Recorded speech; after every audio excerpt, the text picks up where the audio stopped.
Hello મારી family, Radhe Radhe, જય શ્રી કૃષ્ણ। તો જો હાલ અમે કરીએ છીએ ભાઈ લગ્નની તૈયારી ફૂલ, એટલે મત્તી સગનો ભીડમાં પડ્યા છે એટલું કોમ છે। હાલ ઘરમાં જ અમારા લગ્નની તૈયારી થઈ નહીં રહેતી, તો બહારનું તો શીખર શાનું થાય એ જ વિચારું છું હું તો। અને બીજું કે હમણાં ઉનાળો ચાલુ છે, તે પેપ્સીઓ ખાઈ ખાઈને ભાઈ અમારો અવાજ થોડો બેસી ગયો છે। તો જો હું વિચારતી હતી કે કશું બતાવે નહીં, પણ મને એમ થયું કે મારી ફેમિલીને હું ના બતાવું તો મને કેટલું ખોટું લાગે।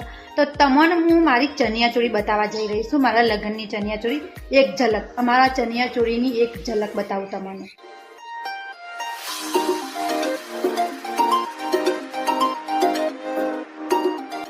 તો જો એ છે મારી ચણિયાચોળી, મેં કહો કે એવી ચણિયાચોળી લીધી છે લગ્ન માટે।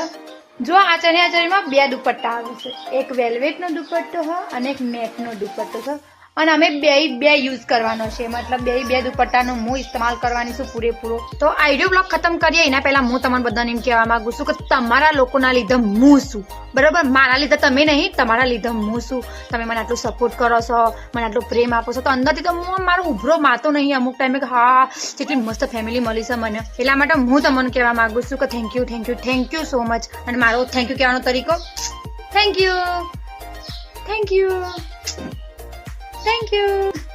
થોડું વધારે થઈ ગયું, પણ તોય કહું છું તમારો દિલથી આભાર તમારા બધાનો। તો હેડો આજ માટે આપણે આટલું જ રાખીએ છીએ। હા, આવજો।